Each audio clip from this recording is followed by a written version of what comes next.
Manoj Kumar Jha. It will not go on record now. Manoj Kumar Jha. Thank you honourable vice chairman sir. आज शुरुआत आप ही से करता हूं। वक्त थोड़ा कम है मेरे हिस्से में, तो मालिक तेरी रजा रहे या तू ही तू रहे, बाकी ना मैं रहूं ना मेरी आरजू रहे।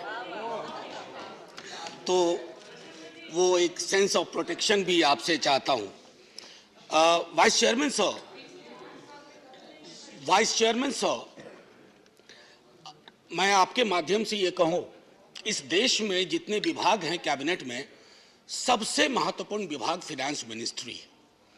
और मुझे चिंता होती है उस मिनिस्ट्री में जो भी लोग हैं उनकी, क्योंकि मुझे पता है कि पेंडेमिक के साए में नीति और नियत तय करना आसान नहीं होता। आपके लिए तो और भी आसान नहीं होता। और मैंने कैबिनेट रिशफल जब देखा कि जब क्रेडिट की बात होती है तो क्रेडिट तो तय है कहां जाएगा, हाँ बदनामी अगर आनी है तो किसके सर पे ठीकरा फोड़ा जाएगा ये भी पता है। तो माननीय उपसभापति महोदय, इसे कहा गया अमृत काल का ये बजट। अब मैं जब कार्यशैली देखता हूं बीते कुछ वर्षों की, तो मुझे स्पष्ट दिखता है कि अमृत किन के लिए है और विष किन के लिए है। अमृत मित्रों के लिए है सर, पर्याप्त मात्रा में, इतना अमृत पी लेंगे कि पेट और फूल जाएगा उनका। लेकिन विष एक महती जनता को, एक विशाल जनता के हिस्से में विष के अलावा कुछ नहीं आ रहा है। माननीय सभापति महोदय, मैं शुरू करूंगा डिफेंस को लेकर के एलोकेशन पर। मेरे दोस्त सुजीत ने अभी बात की। मैं सिर्फ इतना कहूंगा, कहीं एलोकेशन में रिक्रूटमेंट का हिस्सा क्या होता है, क्या वो आपके जहन में है भी या नहीं, या आपने तय कर लिया है कि रोजगार विहीन ही सब कुछ होगा।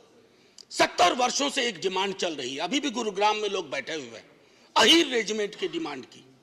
एक गौरवशाली इतिहास रहा है, आपके जहन में नहीं पड़ता, ना पड़े, वोट की चोट बहुत सिखा देती है। मैं सिर्फ इतना कह करके अगले बिंदु पे आऊंगा। Sir, I am deliberately avoiding macro issues. I could have dealt with that. Poor health of economy, ballooning fiscal deficit, regressive taxation और के शेप्ड रिकवरी। अब ये मैं बीते कुछ वर्षों से वी शेप, के शेप, तो मैंने थोड़ा रिसर्च किया। सर, एक जेड शेप रिकवरी भी होती है। जेड शेप रिकवरी यानी के 15वें अल्फाबेट के रूप में आता है, जिस जेड शेप रिकवरी में खतरा होता है कि आप पुनः रिसेशन में जा सकते हैं। आप ज्यादा अर्थशास्त्र समझते हैं, यहां से चिदम्बरम साहब और कपिल सिब्बल जी बोले, फाइनेंस मिनिस्टर साहब हैं, आप लोग ज्यादा समझते हैं। हमारे लिए तो अर्थशास्त्र सर गरीब और निम्न आय वर्ग की थाली है।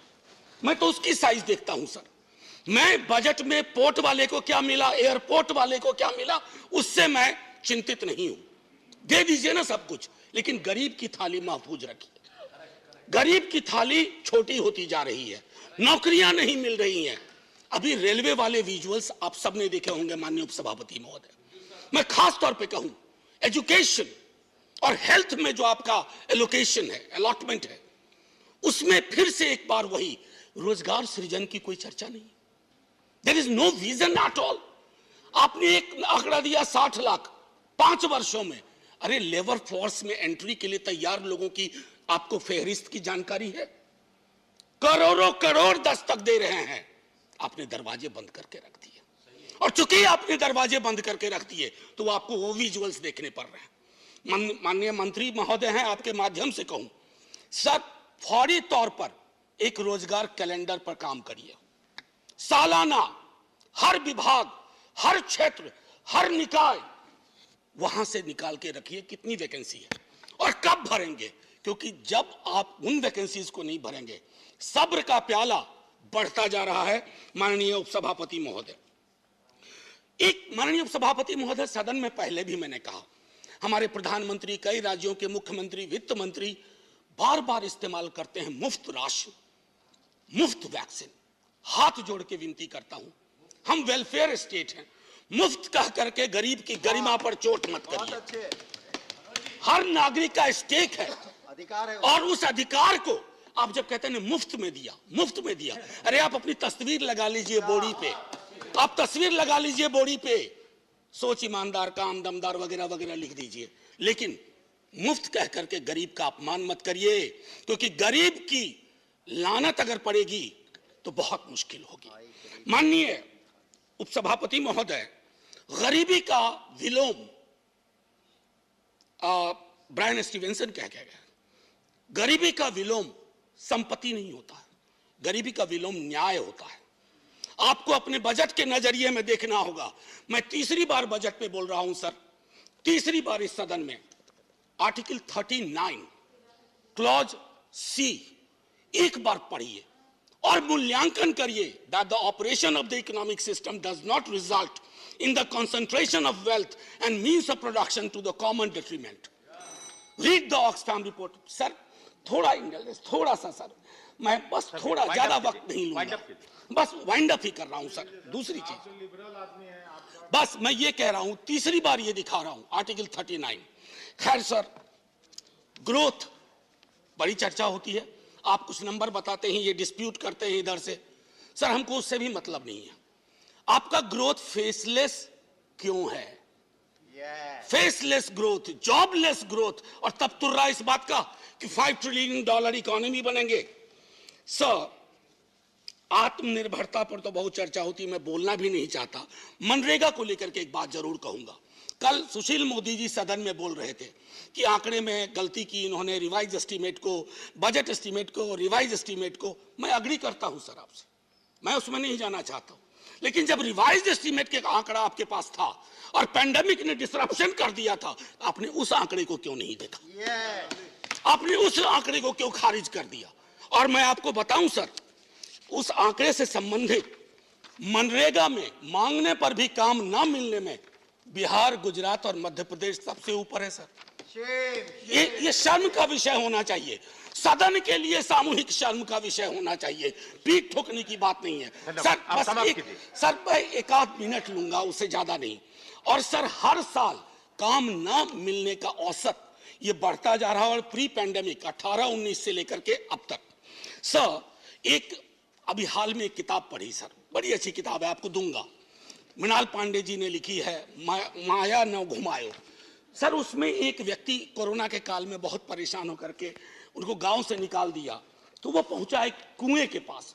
तो कुएं में पड़ियां थी, उन्होंने कहा मैं 2 शंख दे रही हूं। एक है करामाती शंख जो मालिक को मनचाही चीजें देता है, एक है डपोर शंख जो लच्छेदार बोली बोलता है, बहुत देने का शोर मचाता है पर वादे कभी पूरे नहीं करता। धन्यवाद, धन्यवाद। सर एक हो गया सर 1 मिनट, एक मिनट सर, सेंटेंस खत्म करने दीजिए। सर पूंजी निवेश का मामला में आता हूं। सर पूंजी निवेश, मेरे मित्र पूंजीपति कोई नहीं है, पूंजी से बहुत ताल्लुक नहीं है, लेकिन मैं जानता हूं कि निवेश के लिए माहौल क्या होना चाहिए। सर जहां फातिहा के लिए उठे हाथ पर कंट्रोवर्सी हो जाए, जहां वस्त्र, कपड़े पे, रहन सहन, खान पान पे, आप उस देश में सर कोई निवेश करने से पहले हिचकेगा। Sir 30 second. सर आप तो जय हिंद बोलने का, आप शुरू में ही एक शेर आपके लिए सुनाया था, एक और सुनाऊंगा आपको। बस सर रिहैबिलिटेशन अब नहीं है, बस आखिरी सर, टाइप नहीं है, सैनिटेशन वर्कर्स इसको खत्म करना है। 30 आज debate has to be completed today. Sir 30 second. Sir sanitation workers मुझे माफ नहीं करेंगे, उन्होंने मुझे कहा था कि उनके बजटरी एलोकेशन में एम्प्लॉयमेंट में जो मैनुअल स्कैवेंजर्स का रिहैबिलिटेशन के लिए होता है, सेल्फ एम्प्लॉयमेंट के लिए 30% आपने कटौती कर दी। मैं अभी बोल रहा हूं तो कोई ना कोई मैनुअल स्कैवेंजर किसी सीवर में अपनी सांसें आखिरी ले रहा होगा। सर इसलिए मैं कहता हूं, तेरे वादे पर जिए हम, ये जाने जाना। सर ये आपके लिए है, तेरे वादे पर जिए हम, तो ये जान झूठ जाना कि खुशी से मर न जाते तो एतबार, अगर एतबार होता। जय हिंद सर।